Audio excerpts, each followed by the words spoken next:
So let's talk about Hickory golf and why anyone would want to play it. Why anyone would want to play with a hickory shaft as opposed to steel or graphite. Why would anyone want to play with wooden-headed driver, wooden-headed woods instead of 460 cubic centimeters of high-powered titanium? Yeah, why would you make something that's already very difficult even more so?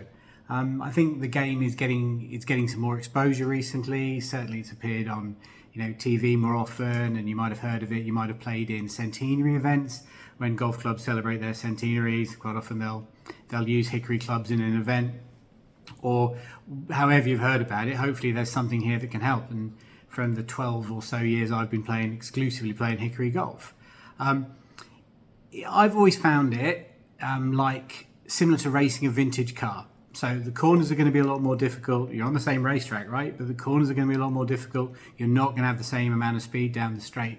But you're not going to be able to compare lap times or anything like that. But there's a very different set of skills involved. There's a very different experience. There's a very different. It's a difficult. Different rewards you get from it as well. And there's also, labouring the analogy, there's finding the car and maintaining it is very different from just finding a modern car and being able to get every single part you need at the drop of a hat. So there's something there that is definitely attractive to people in the same way that looking after and maintaining and racing vintage cars. I found that when you play it, it's far more present.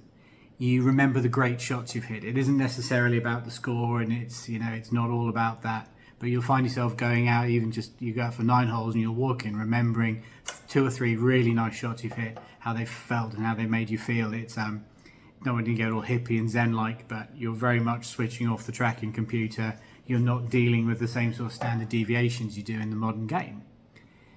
There's less clubs to carry around. Normally you're carrying 6, 7, maybe 8 clubs, which makes it lighter, quicker, freer.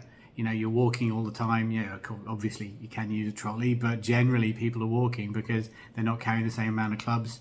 And in that, you're having to use a lot more creativity. It's generally lower ball flight, generally running. You can, the balls go up in the air, right?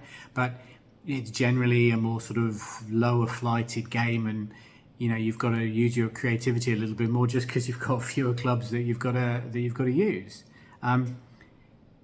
Can that improve your actual game? Maybe. If you're racing that vintage car and you got back in a modern car, all of a sudden it would feel very different. I'm sure you'd appreciate the racetrack a lot more.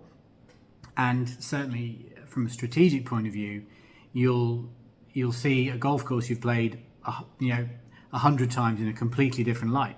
And when that comes back to your modern clubs, it might give you something else. There's something else you haven't noticed, a different way to play a hole. Or you put yourself in a really sort of nasty situation that you've got to extract yourself from. It kind of gets you ready for it. And you'll surprise yourself as well, how well you can actually score.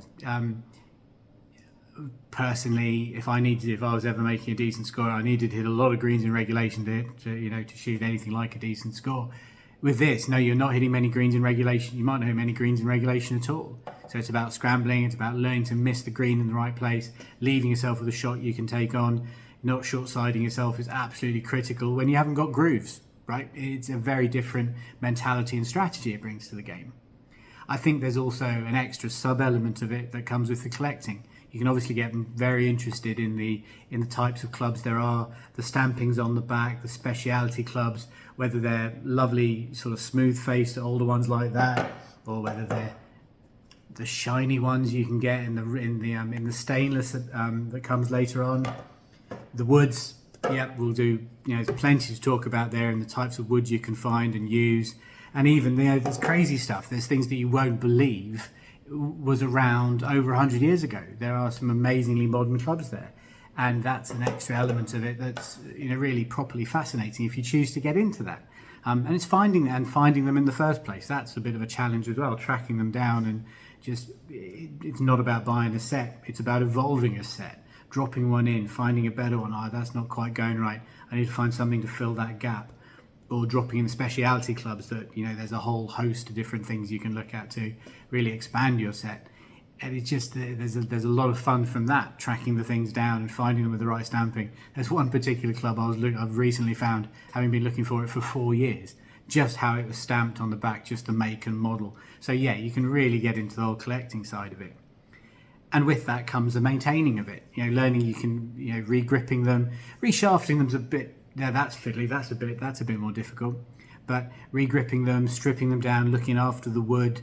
Yeah, if you start sort of getting into them, it's not difficult to strip them down and re-varnish them. And it comes with the added bonus of the mildly euphoric effect of using noxious chemicals in a confined space, right? So there's a lot of elements to the hobby there of maintaining and looking after the clubs as well. You're also more in touch with the tradition of the game.